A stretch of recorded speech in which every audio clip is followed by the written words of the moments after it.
एक वक्त की बात है जब अंग्रेजों का भारत देश पर कहर फैला हुआ था। जो भी उनके खिलाफ आवाज उठाता वो उसे अपने बदबूदार तहखाने में डाल देते। आखिर कब तक इन अंग्रेजों की गुलामी हमें सहनी पड़ेगी? यहाँ रहते रहते 14 साल हो गए हैं। कुछ दिन बाद हम यहाँ से छूट जाएंगे, लेकिन हम यहाँ से जाकर करेंगे भी क्या? मैं तो सबसे पहले अपने परिवार से जाकर मिलूंगा। मेरी बेटी बहुत बड़ी हो चुकी होगी। पिछले 14 साल से मैंने उसे देखा तक नहीं है। कमल और करिया अंग्रेजों के झूठे इल्जामों की वजह से कैद हो गए थे। पूरे 14 साल तहखाने में बिताने के बाद आखिर उनके छूटने का दिन आ गया था। दोनों बेहद ज्यादा खुश थे। मैं उम्मीद करता हूँ कि तुम सबक सीख कर जाओगे और तुम भी उम्मीद करना कि हम दोबारा नहीं मिलेंगे। कमल और करिया तहखाने से छूटकर सीधा अपने घर चले जाते हैं। दोनों एक ही कस्बे के रहने वाले थे। कमल अपनी बेटी और परिवार से मिलने के लिए बेहद खुश होता है और जैसे ही घर जाता है वहाँ जाकर देखता है कि वहाँ एक टूटा फूटा मकान है। सुषमा, पायल, कहाँ हो तुम दोनों? देखो मैं आ गया। कुछ देर आवाज लगाने पर भी वहाँ कोई नहीं आया। तब गांव के घुमक्कड़ चाचा जान ने कमल से कहा, कौन हो तुम बेटा और किसे आवाज लगा रहे हो? अरे घुमक्कड़ काका, आप तो बूढ़े हो गए हैं। मुझे पहचाना? मैं कमल, मैं अभी जेल से छूटा हूँ। अरे आओ आओ कमल बेटा आओ। तुम्हारी तबीयत कैसी है? वो सब छोड़िए, मुझे ये बताइए कि मेरी पत्नी और मेरी बेटी कहाँ है? मेरी आंखें उनको देखने के लिए तरस गई हैं। क्या बताऊं बेटा, तुम्हारे जेल जाने के बाद तुम्हारे घर का बुरा हाल था। सुषमा बेचारी लोगों के घरों में जाकर झाड़ू पोछा करती थी और तुम्हारी बेटी पढ़ाई के लिए तरस रही है। मालिक ने हमारे परिवार का बहुत बुरा हाल किया है। मैं क्या करूं जिससे मेरा परिवार सही सलामत रहे? लेकिन ये दोनों है कहाँ? तुम्हारी बेटी और बेगम हमारे गांव के उस जंगल के पास रहते हैं। आजकल सुषमा वहाँ लकड़ियाँ काटकर अपना घर चला रही है। जाओ जाकर मिल लो। चाचा जान की बात सुनते ही वो अपने परिवार से मिलने के लिए जंगल की तरफ चला गया। वहाँ जाकर अपने परिवार को बुरे हालातों में देखकर उसके आंखों से आंसू बहने लगे। सुषमा, देखो मैं आ गया। चलो घर चलते हैं। अब आए हैं आप? जब हमारा परिवार ही नहीं बचा, मुझे क्या करेंगे उस घर में ले जाकर? वहाँ ना तो कुछ खाने को है और ना ही रहने जैसा कुछ बचा है। तुम उसकी चिंता मत करो और मेरे साथ चलो और पायल को भी साथ ले लो। नहीं अब्बूजान, मुझे तो आपको अब्बूजान कहने में भी शर्म आ रही है। सबने ताने मार मार के ये हालत कर दी है हमारी। अब आप मुझसे तभी मिलने आना जब आप काबिल बन जाना। कमल अपने परिवार को बिखरता हुआ देख चुका था। वो वहाँ से चुपचाप मायूस होकर वहाँ से चला जाता है और ये सारी बातें करिया को बताता है। मैं जानता हूँ दोस्त, हम अपने देश के लिए जेल गए और देश आज हमारा ये हाल कर रहा है। क्यों ना हम नौकरी ढूंढे? कहीं ना कहीं कोई ना कोई छोटा मोटा तो काम मिल ही जाएगा। कमल और करिया कई जगह काम मांगने जाते हैं, लेकिन उनके तहखाने जाने की वजह से कोई भी उन्हें काम नहीं देता। पूरा कस्बा गांव सब छान मारा, कहीं कोई काम नहीं है। चलो वहाँ देखें, वहाँ एक खाने का होटल नजर आ रहा है। जाकर देखते हैं, कहीं वहाँ कुछ काम वाम मिल जाए। कमल और करिया वहाँ जाकर काम मांगने की कोशिश करते हैं। तब वहाँ की मालकिन उनसे कहती है, चले जाओ यहाँ से। तुम चोरों का क्या भरोसा? कहीं मेरे यहाँ ही डाका डाल दिया तो? चले जाओ यहाँ से। करिया और कमल वहाँ से भी निराश होकर चले जाते हैं। कई दिनों तक कोशिश करने के बाद भी उनके हाथ कुछ नहीं लगता।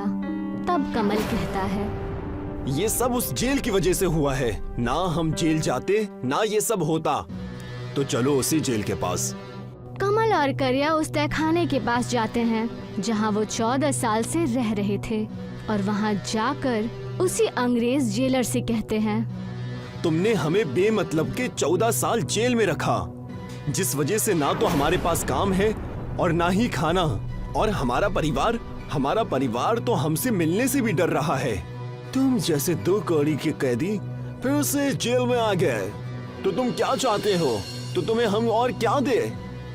आप हमें काम दीजिए और क्या, नहीं तो तुम्हारी खैर नहीं।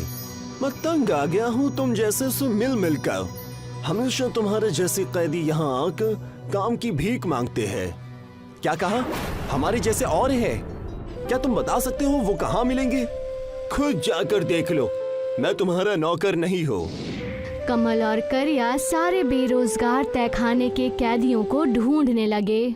देखते ही देखते कई सारे कैदी जमा हो जाते हैं। कमल उनसे कहता है, हम सबके पास कुछ काम नहीं है, लेकिन अगर हम मिलकर कुछ काम करें तो हमारे पास बहुत सारा काम आ जाएगा। लेकिन कमल भाई, हम करेंगे भी क्या? ना तो हमें कुछ आता है और ना ही कुछ सामान है करने के लिए। बिल्कुल, हमें तो आवाम ने भी ठुकरा दिया है। इन सब के बीच अब नया क्या करे? तुम सब बस खाना खाना जानते हो क्या? उसके अलावा कुछ भी नहीं। लानत है तुम सब पर। लेकिन ये खाना बनाना भी जानता है। खाने पीने से याद आया कि हम एक होटल खोल सकते हैं, जिससे हम सब लोगों को खाना खिलाकर पैसे कमा सकते हैं। नहीं, ये सब मत करना, मैं राजी नहीं हूँ। कमल भाई, हम कुछ राशन उधार लेकर अपना होटल खोल सकते हैं। हमें बस अच्छी जगह की तलाश है। जगह की चिंता मत करो, मेरे गांव का घर किस दिन काम आएगा। हम कल ही वहाँ पर जेल होटल खोलेंगे। सारे जेल के भाई लोग मिलकर उस होटल को चलाएंगे। करिया और कमल ने मिलकर कमल के घर को तहखाने जैसे रेस्टोरेंट में तब्दील कर दिया, जो गांव के बिल्कुल पास में ही था। सारे कैदी अलग अलग कस्बों में जाकर अपने रेस्टोरेंट का प्रचार करने लगे। देखते ही देखते कुछ वक्त बीत चुके थे। कमल का रेस्टोरेंट चलने लगा था। कमल और उसके साथी कैदियों की मेहनत रंग ला रही थी। भाईजान, क्या आप मुझे मक्के का पराठा और सरसों की सब्जी देंगे? हाँ बिल्कुल, मिलेगा ना। आप वहाँ जाकर टेबल पर बैठ जाइए। तहखाने जैसा रेस्टोरेंट है, इसका मतलब ये नहीं कि तुम हमें वहाँ जैसा ही खाना दो। याद रखना, मैं बेहद खतरनाक हूँ। एक तरफ सारे कैदी बेहद खुश थे कि अपनी सजा काटने के बाद यही एक वक्त था जहाँ वो अपने परिवार से फिर से जुड़ने लगे थे। कमल का परिवार भी उसके रेस्टोरेंट में आकर मेहनत करने लगा था। लेकिन दूसरी तरफ तहखाने के जेलर को कैदियों के इस व्यापार के बारे में पता चल गया था। मैंने सुना है कि जेल से छूटे हुए कैदी कुछ हलचल कर रहे हैं। क्या करे मालिक, इन्हें फिर से अंदर कर दे। हमें इनकी गुलामी ही चाहिए।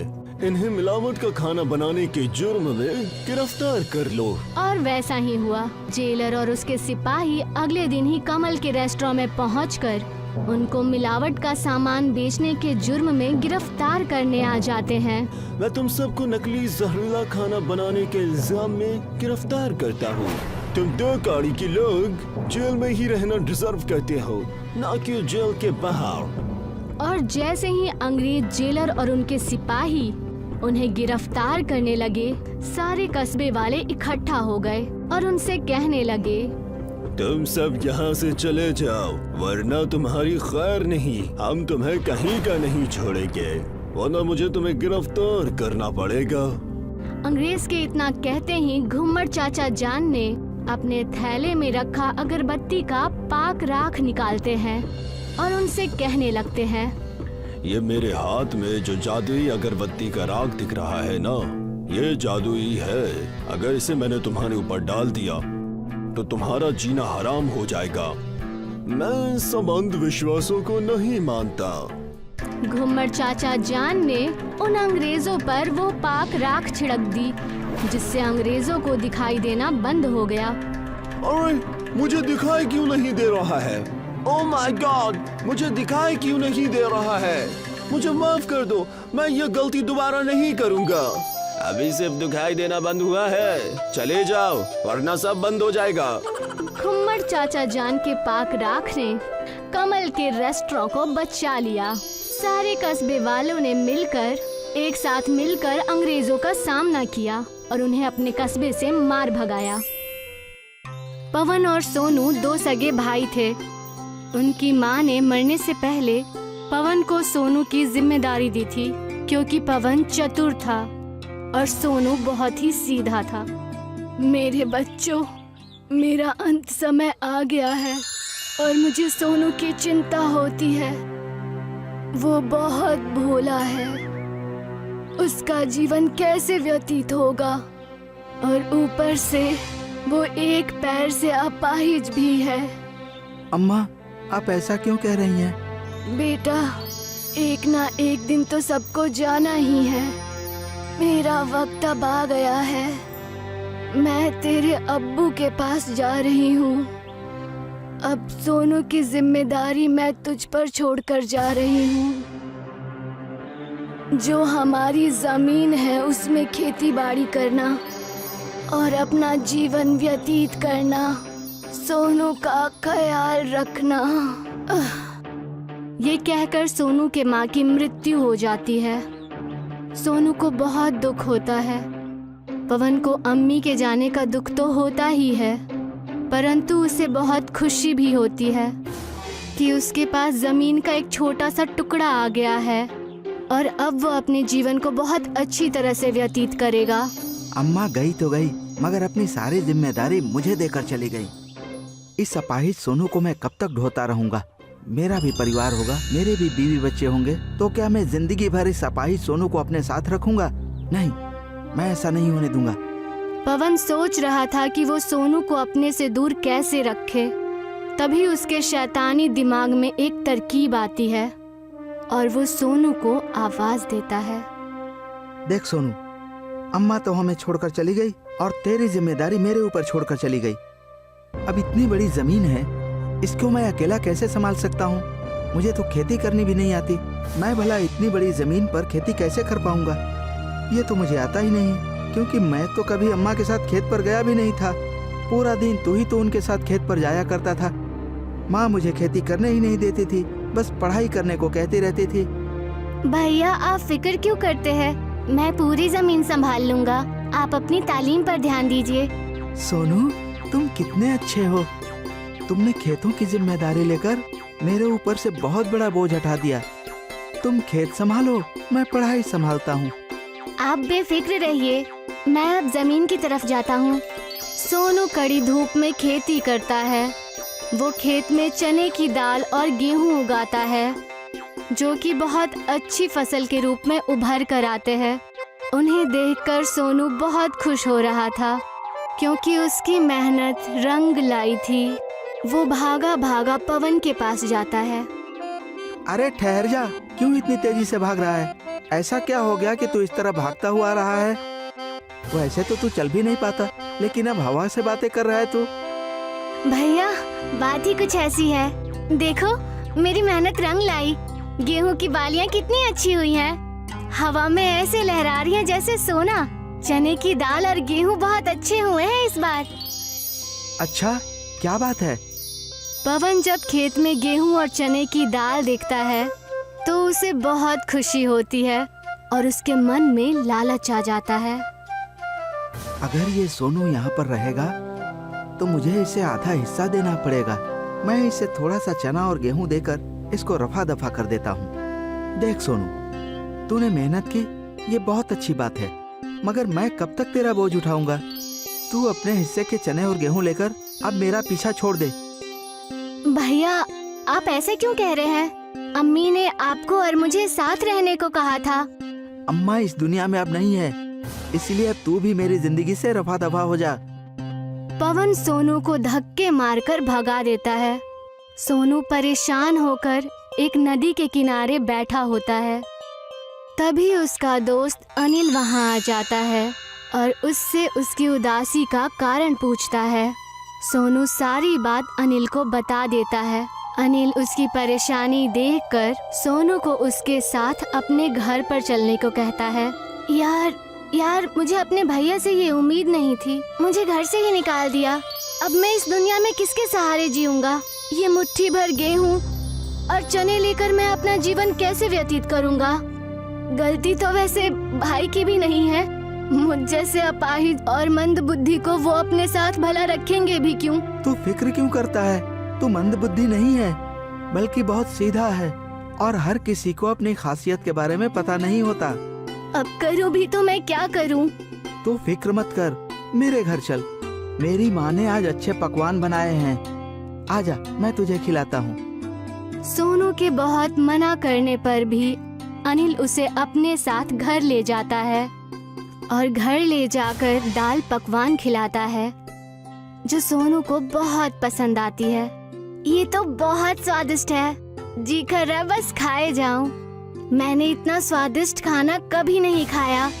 मेरे दिमाग में एक तरकीब है, क्यों न तू इन दाल और गेहूं का इस्तेमाल दाल पकवान बनाने के काम में कर। मतलब मैं ऐसा कर सकता हूँ? मेरे पास तो कोई जमीन भी नहीं है। तू इसकी फिक्र मत कर, उसका बंदोबस्त मैं करा देता हूँ। अनिल सोनू की मदद करता है और उसकी मदद से सोनू दाल पकवान बनाता है, पर वहाँ कोई भी ग्राहक दाल पकवान खाने नहीं आता। तभी एक बुढ़िया वहाँ पर आती है और उससे खाना मांगती है।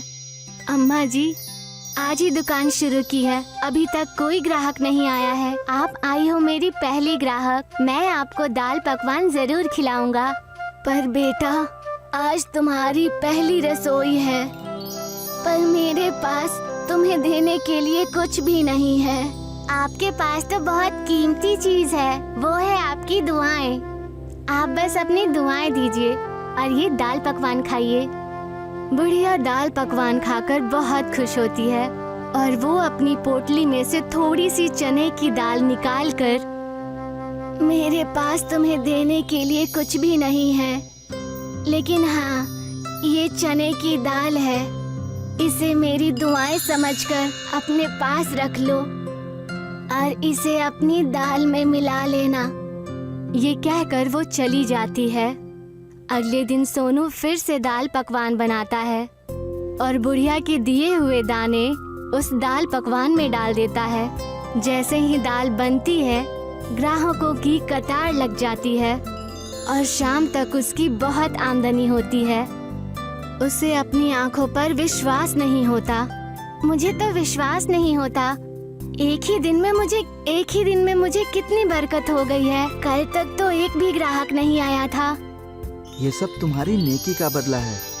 तुमने जो उस बुढ़िया को खाना खिलाया था ना, उसके बदले में जो दाल उसने तुम्हें दी थी, ये उसी दाल का असर है। वो दाल के रूप में तुम्हें दुआ देकर गई है, जिससे तुम्हारी दिन दूनी रात चौगुनी कमाई होगी। अब ये दाल पकवान करिश्माई बन चुका है। सोनू ये जानकर बहुत खुश होता है और वो अपना काम जारी रखता है। दाल पकवान सबको पेट भर खिलाकर जब शाम को दाल पकवान बच जाता है, तो वो उसे उन लोगों में बांटता है जिनके घर उस शाम को चूल्हा न जला हो। वो गरीब लोगों में ये सारे दाल पकवान बांट देता है। अब उसकी दिन दुगनी रात चौगनी बरकत होने लगती है और वो बेहद अमीर बन जाता है। विष्णु ने अपने समाज के बाहर शादी की थी, इसलिए उसे गांव से दूर रहने की सजा मिली थी। विष्णु अपर्णा अपनी बेटी पल्लवी के साथ खाड़ी के पास रहते थे। रोज सवेरे विष्णु मजदूरी के लिए दूसरे गांव निकल जाया करता। रास्ते में वो पल्लवी को उसके स्कूल छोड़ता था। यहाँ घर में अपर्णा अकेली रहती थी। घर का सारा काम करने के बाद भी उसके पास समय बचता था, इसलिए वो खाड़ी से मछलियाँ पकड़ती। रोज मछलियाँ पकड़ पकड़ कर अपर्णा इस काम में माहिर हो चुकी थी। अब वो अपने हाथ से ही मछलियाँ पकड़ सकती थी। ये हुई ना बात, आज तो मछली फ्राई बनाऊंगी। जो भी मछली अपर्णा खाड़ी में पकड़ती थी, उसे वो घर ले जाकर साफ करके पकाया करती थी। खुशबू तो बहुत अच्छी आ रही है, उम्मीद है स्वाद भी अच्छा ही होगा। शाम को जब विष्णु और पल्लवी घर लौटते थे, तो अपर्णा उन्हें खाने के साथ साथ मछली भी देती थी। चक्कर बताइए, आज कैसी बनी है? अम्मी, इसमें चखना क्या है? आपने बनाई है तो जायकेदार ही होगी। अच्छा, ऐसी बात है? हाँ अम्मी, मैं जब आपके हाथ की बनी मच्छी अपने दोस्तों को खिलाती हूँ ना, तो वो लोग पूरा डिब्बा चट कर जाते हैं और फिर कहते हैं कि तेरी अम्मी बहुत अच्छी मछली बनाती है। अच्छी बात है। हाँ हाँ, मछली तो तुम बहुत ही लजीज बनाती हो पन्ना। इसमें कोई शक नहीं है। मछली से याद आया, मैं सोच रही हूँ कि मैं रोज ज्यादा मछलियाँ पकड़कर उन्हें बाजार में फरोख्त करूँ। इससे मुझे कुछ पैसे भी मिल जाएंगे। हाँ, बेच तो सकती हो। तुम्हें तो मछलियाँ पकड़ना भी आता है। हाँ, तो कल से ही काम की शुरुआत करती हूँ। अगले रोज अपर्णा ने कई सारी मछलियाँ पकड़ी और फिर उन्हें एक टोकरी में भरकर बाजार की तरफ रवाना हो गई। ताजी ताजी मछलियाँ आज की पकड़ी गई, बिल्कुल ताजी मछलियाँ। मीठे पानी की मछलियाँ है क्या? नहीं दीदी, खारे पानी की मछलियाँ हैं, खाड़ी की। नहीं नहीं, मुझे नहीं चाहिए। कई लोग अपर्णा के पास मछलियाँ देखने आए, लेकिन बहुत ही कम लोगों ने मछलियाँ खरीदी। ये देखकर अपर्णा गमगीन हो गई। कोई बात नहीं, आज का पहला दिन है, हो सकता है कि कुछ दिनों में मछलियों की फरोख्त अच्छी हो। अपर्णा ने खुद को दिलासा दिया और टोकरी लेकर घर की जानिब चल पड़ी। अगले रोज भी अपर्णा ने ताजी मछलियाँ पकड़ ली और उन्हें फरोख्त करने के लिए बाजार पहुँची। मछलियाँ ले लो, ताजी ताजी मछलियाँ। आज भी वही हाल था, मछलियाँ बिक ही नहीं रही थी। ऐसा कई रोज तक चलता रहा और फिर अपर्णा पूरी तरह निराश हो गई। वो मछलियों की भरी हुई टोकरी लेकर घर पहुंची। उदास होकर उसने खाना बनाया। विष्णु जब घर लौटा तो वो समझ चुका था कि उसकी बीवी का मूड खराब है। क्या बात है अपर्णा? कि मछलियाँ फरोख्त करके कुछ पैसे कमाऊंगी, पर मेरी मछलियाँ तो कोई खरीदता ही नहीं। अरे मछलियों की बजाय अगर तुम अपना मछली भात बेचती तो सब खरीदते। आप भी ना मेरा मजाक उड़ा रहे हैं। अरे नहीं नहीं, मैं तुम्हारा मजाक क्यों उड़ाऊंगा? मैं तो हकीकत बता रहा हूँ। तुम जायकेदार मछली भात बनाती हो और मछलियाँ खुद ही पकड़ती हो, तो तुम कीमत भी कम रख सकती हो। एक बार सोच कर देखो। विष्णु ये बात बोलकर घर के बाहर चला गया और अपर्णा इस बात के बारे में सोचने लगी। सभी लोग मेरी मछली भात की तारीफ करते हैं, तो मैं एक बार कोशिश करके देख ही सकती हूँ। मुझे तो वैसे भी पैसे ही कमाने हैं, मछली से कमाऊं या फिर मछली भात से, क्या फर्क पड़ता है। अब अपर्णा के चेहरे पर मुस्कान आ गई और वो एक और कोशिश करने के लिए तैयार थी। अगले दिन अपर्णा ने ताजी मछलियाँ पकड़ ली और फिर उन मछलियों को पकाया। जब सब कुछ तैयार हो गया तो अपर्णा ने एक डिब्बे में मछली और दूसरे डिब्बे में भात भर लिया और वो झोला लेकर घर से बाहर निकल गई। अपर्णा बाजार पहुंची। मछली भात, बस 25 रुपए में मछली भात। मछली भात सुनते ही खरीदार खींचे चले आए। ताजा मछली है ना? हाँ, आज सुबह ही पकाई है। ठीक है, मुझे एक प्लेट दे दो। अपर्णा ने उस आदमी को एक प्लेट मछली भात दे दी। वो आदमी वहीं खड़े रहकर खाने लगा। उसकी मछली की खुशबू फैलने लगी और कई और ग्राहक अपर्णा के पास आए। मुझे भी एक प्लेट देना। जी। जैसे जैसे ग्राहक आते जा रहे थे, अपर्णा सभी को मछली भात देती जा रही थी। वो खुश थी। हर प्लेट के उसे 25 रुपए मिल रहे थे और थोड़ी देर में ही उसका सारा मछली भात खत्म हो गया और वो अपने घर की जानिब चल पड़ी। शाम को जब विष्णु घर आया तो अपर्णा ने विष्णु के सामने जलेबी रख दी। जलेबी? अरे ये किस खुशी में? आप खाइए तो बताती हूँ। वो लोग जलेबी खा रहे थे और अपर्णा ने उन लोगों को आज का किस्सा सुनाया। मैं कहता था ना कि तुम्हारा मछली भात बहुत बिकेगा। अब लाओ, मुझे भी मछली भात खिलाओ। अरे रे, वो तो सारा खत्म हो गया। क्या? और उस रोज से अपर्णा की मछली भात का कारोबार चल पड़ा। लोग इंतजार करते थे कि कब अपर्णा बाजार आएगी। अरे वो देखो, मछली भात वाली आ गई। उसके आते ही उसके आसपास भीड़ जमा हो जाया करती। अपने कमाए हुए पैसों से अपर्णा ने घर की मरम्मत करवाई। विष्णु भी अपर्णा का हाथ बटाने लगा मछली भात बनाकर बेचने में। विष्णु ने मजदूरी करनी छोड़ दी। मियाँ बीवी मिलकर मछली भात बेचने लगे। बाजार में उनकी दुकान भी खुल गई थी। मछली भात का कारोबार चल पड़ा और थोड़ी ही दिनों में पूरे गांव में अपर्णा मछली भात वाली मशहूर हो गई। उसका पूरा परिवार इसी काम में उसका हाथ बटाने लगा। अब्दुल मियाँ के इंतकाल के बाद उनके तीनों बच्चे यतीम हो गए। अब उनके सर पर वालिद का साया नहीं था। अब क्या होगा? कैसे हमारा घर चलेगा? दो जवान बेटियों की शादी करनी है। या अल्लाह, कुछ तो रहम कर। अम्मी, अब हमें ही बाहर जाकर काम करना होगा। लेकिन तू क्या काम कर सकती है? मुझे तो बस एक ही काम अच्छे से आता है, खाना बनाना। क्यों ना हम एक बिरयानी सेंटर खोल ले? लेकिन उसमें तो बहुत पैसे लगेंगे आपा। पैसों की फिक्र मत करो, मेरे ये गहने कब काम आएंगे।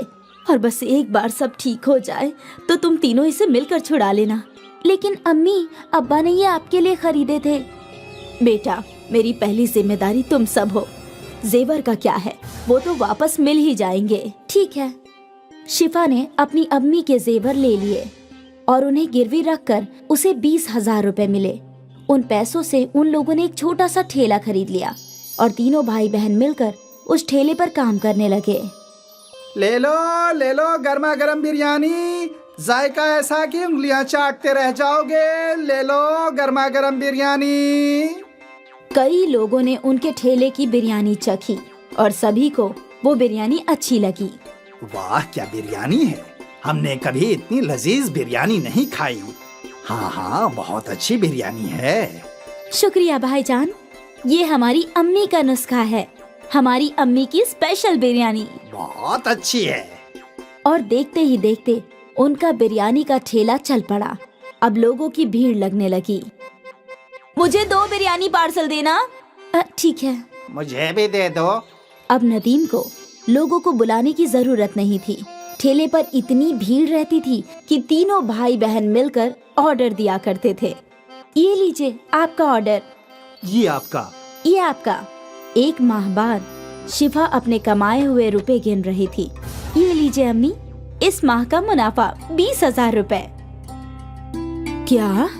आपने सही सुना, 20,000 रुपए। इतने सारे पैसे? हमारी बिरयानी लोगों को बहुत पसंद आती है। ग्राहकों की हमेशा भीड़ लगी रहती है अम्मी। या अल्लाह, तेरा लाख लाख शुक्रिया। तूने मेरे बच्चों को कामयाबी अता फरमाई। शुक्रिया। अम्मी, अगले माह ही आपके जेवर छुड़वा लेंगे हम, इंशाल्लाह। आज शिफा का खानदान बहुत खुश था। उनके अब्बा के इंतकाल के बाद पहली मर्तबा उनके घर में कुछ अच्छा हो रहा था। तीनों भाई बहनों ने अपनी मेहनत जारी रखी और दिन दुगनी और रात चौगनी तरक्की करने लगे। ये सब हम तीनों की इत्तिहाद की वजह से हो रहा है। बिल्कुल आपा। और हम हमेशा एक ही रहेंगे। हाँ, हमेशा। कुछ माह में तीनों ने ठेले से होटल बना लिया। नदीम काउंटर पर बैठा करता और शिफा और सना बिरयानी पकाया करती। नदीम भाई, वही जायका है, ठेले वाला। बिल्कुल, यही तो हमारी अम्मी का नुस्खा है। भाईजान, जायका कभी नहीं बदलेगा। लोग अक्सर इनकी बिरयानी के जायके की तारीफ किया करते थे। धीरे धीरे इन्हें दावत के केटरिंग के कॉन्ट्रैक्ट्स भी मिलने लगे। भाई, मेरे घर कल एक दावत है, 100 लोगों की बिरयानी चाहिए। जी बिल्कुल, मिलेगी ना, लेकिन वही जायका चाहिए जैसा हम यहाँ खाते हैं। बिल्कुल वही जायका रहेगा। आप बेफिक्र होकर ऑर्डर दे जाइए। तीनों भाई बहन बहुत खुश थे कि उनका कारोबार बड़ा होता जा रहा था। फिर एक दिन क्या हुआ? ये ऑर्डर अब तक गया नहीं। वो कादरी साहब के घर निकाह था, लेकिन किसी वजह से वो निकाह टूट गया, तो अब ये खाना नहीं जाएगा। या अल्लाह, बहुत बुरा हुआ। तुम एक काम करो, ये खाना गरीबों को खिला दो, कम से कम कादरी साहब को दुआ मिलेगी। ठीक है आपा। अपनी बड़ी बहन के कहने पर नदीम ने सारी बिरयानी फकीरों में बांट दी, लेकिन उसका मन नहीं था। जब वो होटल लौटा तो सना वहीं थी। आपा कहाँ है? वो तो घर गई है। मुझे समझ में नहीं आ रहा कि आपा ने इतनी सारी बिरयानी गरीबों में बांटने को क्यों कहा। क्या बोल रहे हो तुम? सना आपा, आज कादरी साहब के घर पर निकाह था, तो उन्होंने 300 लोगों की बिरयानी ऑर्डर की थी, लेकिन किसी वजह से उनके घर का निकाह टूट गया, तो बिरयानी बच गई थी। मैं सोच रहा था कि हम वो बिरयानी बेच देंगे, लेकिन आपा ने बोला कि सारी बिरयानी गरीबों में बांट दो। ये तो सही फैसला नहीं हुआ। हम उस बिरयानी से भी कमा सकते थे ना आपा। हाँ बिल्कुल, हमारी आपा बहुत नेक दिल हैं, इसलिए उन्होंने सोचा होगा कि जब हमें बिरयानी के पैसे मिल गए हैं तो क्यों ना बिरयानी गरीबों में बांट दी जाए, और उन्हें दुगने मुनाफे का ख्याल आया ही नहीं होगा। हो सकता है। तभी शिफा वहाँ आई और सना और नदीम ने अपनी गुफ्तगू बंद कर दी। सारी बिरयानी गरीबों में बांट दी ना? हाँ हाँ बिल्कुल। कम से कम कादरी साहब को दुआएं मिले, अभी उन्हें दुआओं की खास जरूरत है। जी। सना और नदीम अपनी बड़ी बहन के फैसले से मुत्ताफिक नहीं थे। खैर, उनका कारोबार चलता रहा, उन्हें और भी बड़े बड़े ऑर्डर्स मिले, उनका होटल भी अच्छा चल रहा था। फिर कुछ माह बाद एक और ऑर्डर कैंसिल हो गया। नदीम, अंसारी जी का ऑर्डर कैंसिल हो गया है, तुम ये सारी बिरयानी गरीबों में बांट दो। ठीक है आपा। नदीम ने हाँ तो बोल दिया, लेकिन उसका मन नहीं था। बड़ी बहन के घर जाने के बाद सना और नदीम बातें करने लगे। क्या हम ये बिरयानी बेच नहीं सकते? अभी तो रात के 10 बज गए हैं, अब शायद ही ग्राहक आएंगे।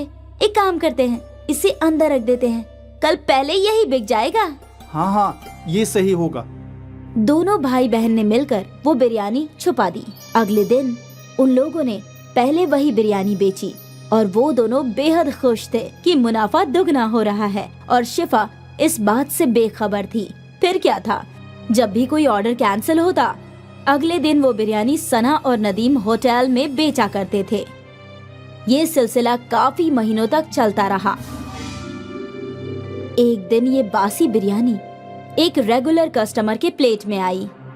नदीम भाई, कुछ तो गड़बड़ है, बिरयानी में वो जायका नहीं है। ऐसा कैसे हो सकता है भाईजान? हम तो हमेशा से वैसे ही बिरयानी बना रहे हैं। ठीक है। धीरे धीरे सारे कस्टमर्स को बिरयानी की गड़बड़ समझ आने लगी और उन्हें वो जायका पसंद नहीं आ रहा था। यकायक उनके होटल में ग्राहक कम हो गए। तभी शिफा सोच में डूब गई। यकायक ऐसा क्या हो गया? हमारे ग्राहक टूट क्यों रहे हैं? ऐसा चलता रहा तो कैसे चलेगा? नदीम को अपनी गलती समझ आई। वो अपनी आपा के सामने रोने लगा। मेरी गलती है, मैंने और सना आपा ने बासी बिरयानी ग्राहकों को खिलाई। क्या? नदीम ने अपनी आपा के सामने सारी गलती कबूल की। ये तूने क्या कर दिया? ज्यादा मुनाफा कमाने के चक्कर में धंधा ही तोड़ दिया। अब हम कैसे ग्राहकों को वापस लाएंगे? हमें माफ कर दीजिए आपा। हमें इल्म नहीं था कि ऐसा कुछ हो जाएगा। तुम्हारे लालच ने सब कुछ बर्बाद कर दिया। तीनों सोचने लगे कि अब वो लोग क्या कर सकते हैं, और फिर अगले दिन शिफा को एक तरकीब सूझी। शिफा ने एक तख्ती लिखवाई, हमें माफ कर दीजिए, हमारी गलती की वजह से आपको बासी बिरयानी खानी पड़ी, हम शर्मिंदा हैं, इसलिए अगले 1 हफ्ते तक हम सबको मुफ्त में बिरयानी खिलाएंगे। ये तख्ती शिफा ने होटल के बाहर लगा दिया। कस्टमर्स ने तख्ती पढ़ी और वो मुफ्त की बिरयानी खाने होटल आ गए, और एक बार फिर उन्हें ताज़ी बिरयानी का जायका पसंद आने लगा। ये तो बिल्कुल पहले जैसी है। हाँ हाँ, मजा आ गया। भले ही उनको 1 हफ्ते मुफ्त की बिरयानी खिलानी पड़ी, लेकिन उनकी मुश्किल का हल निकल गया। उनके ग्राहक लौट आए और सना और नदीम को समझ में आ गया कि लालच बुरी बला है। एक बार फिर अम्मी की बिरयानी चल पड़ी। सुनील और आसिफ 2 दोस्त थे। वो दोनों एक ही गांव में रहते थे और एक साथ बांस काटने जाया करते थे। हमें जंगल के नीचे की जानिब जाना चाहिए। वहाँ बहुत सारे बड़े बड़े बांस के दरख्त हैं। लेकिन वहाँ जाने के लिए हमें दरिया पार करना होगा। लेकिन अगर आते वक्त नदी में बहाव ज्यादा रहा तो हम लौटेंगे कैसे? हम तभी उस जानिब जाएंगे जब दरिया का बहाव कम हो, और जल्दी जल्दी बांस काट कर लौट आएंगे। ज्यादा लंबे बांस से ज्यादा पैसे हासिल होंगे, वो सोचो। ये भी ठीक है, तो कल ही चलते हैं। अगले रोज से सुनील और आसिफ निचले जंगलों में पहुँचे। यहाँ कितने मोटे मोटे बांस हैं और लंबे भी। सौदागर इनके बहुत अच्छे दाम देंगे। हाँ, उम्दा बांस पाकर दोनों बेहद खुश थे। वे लोग उन बांसों को अपने गांव ले आए बहुत खूब, बहुत अरसे बाद ऐसे बांस देखे हैं। अब इनके दाम भी अच्छे लगाना। हाँ हाँ, एक बांस के 200 रुपये।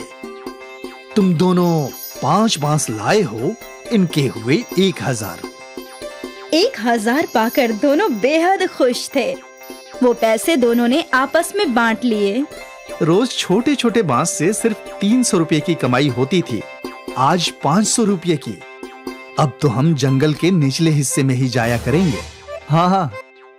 उस रोज से वो दोनों दरिया पार करके ही बांस लाया करते थे और सौदागर भी उन्हें अच्छे पैसे दिया करता था।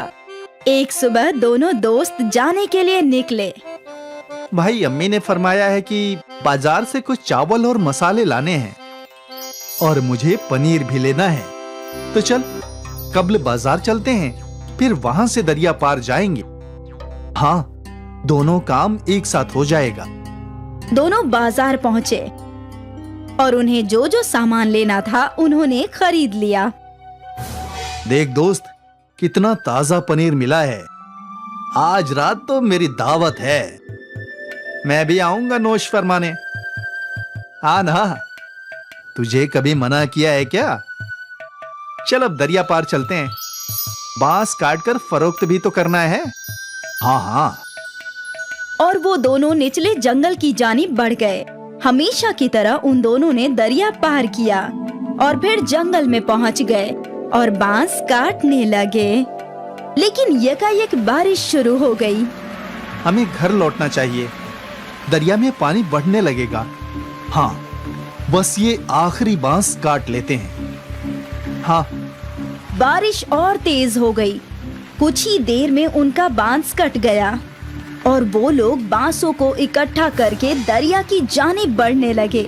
लेकिन दरिया में तूफान था। दरिया में पानी बहुत ज्यादा है दोस्त। इतने उफान में दरिया पार करना वाजिब नहीं होगा। हाँ, हम कुछ देर जंगल में इंतजार करते हैं। हाँ, उस जानिब जो गुफा है वहीं इंतजार कर लेते हैं। दोनों गुफा की जानिब गए। गुफा में कब्ल ही कुछ सूखी लकड़ियां थी। इनको जला देता हूँ, थोड़ी गर्मी रहेगी। आसिफ ने जो सामान खरीदा था उसमें माचिस भी था। आसिफ ने उन सूखी लकड़ियों को आग लगा दी और दोनों दोस्त आग सेकने लगे। बहुत भूख लगी है यार, मुझे भी। सुन, हम कुछ बना लेते हैं। वैसे भी थोड़ा बहुत राशन तो है ही हमारे पास, लेकिन हम बनाएंगे कैसे? हमारे पास बर्तन तो है नहीं। तभी आसिफ का तवज्जो बांस की जानिब गया। हमारे पास बांस तो है, बांस के अंदर खाना पका सकते हैं। कैसे? तुमने बांस बिरयानी नहीं सुनी? नहीं, बांस में बिरयानी भी बनती है, लेकिन हमारे पास गोश्त कहाँ है? गोश्त नहीं है तो क्या हुआ, हमारे पास पनीर तो है। पनीर बिरयानी बना लेते हैं। लेकिन कैसे? तू देखता जा। आसिफ ने 2 बांस के टुकड़े काटे और उसके पास जो चावल थे वो धो दिए। बांस में चावल, मसाले, पानी, नमक और पनीर डाल दिया। फिर बांस के एक जानिब दरख्त के पत्तों को भरकर बांस को बंद कर दिया और फिर उन सबको अच्छे से हिलाकर जलती हुई आग में रख दिया। अब बस 20 मिनट में हमारी बांस बिरयानी तैयार हो जाएगी। देखते हैं। बांस आग में अच्छे से सिकने लगा और जब बांस पूरी तरह से जल गया तो बहुत ही मीठी मीठी खुशबू गुफा में फैल गई। मालूम होता है बिरयानी तैयार हो गई है दोस्त। आसिफ ने वो बांस बाहर निकाला और 2 केले के पत्ते लगा दिए और जैसे ही बांस थोड़े ठंडे हुए तो बिरयानी केले के पत्तों पर निकाल ली। दिखने में तो बहुत खूब लग रहा है। अब जैसी भी हो, भूख लगी है, खाते हैं। चल। दोनों ने बिरयानी चखी और दोनों मुतमईन हो गए और फिर दोनों बड़े मजे से बांस बिरयानी खाने लगे। भाई, तू तो ऐसी लाजवाब बांस बिरयानी बनाता है ना कि क्या बताऊं। शुक्रिया। तुझे तो ये बिरयानी फरोख्त करनी चाहिए दोस्त। कहाँ मेहनत मजदूरी कर रहा है। इस बिरयानी को मशहूर होने में वक्त नहीं लगेगा। वाकई? हाँ, तू कहे तो साथ में ढाबा खोलते हैं। हाँ हाँ, क्यों नहीं। जब बारिश रुकी, दरिया का पानी कम हुआ, तो दोनों दोस्त सारे बांस लेकर अपने गांव आ गए। लेकिन आज उन्होंने बांस फरोख्त नहीं किए। अगले रोज आसिफ और सुनील ने गांव के चौराहे पर अपनी दुकान लगाई।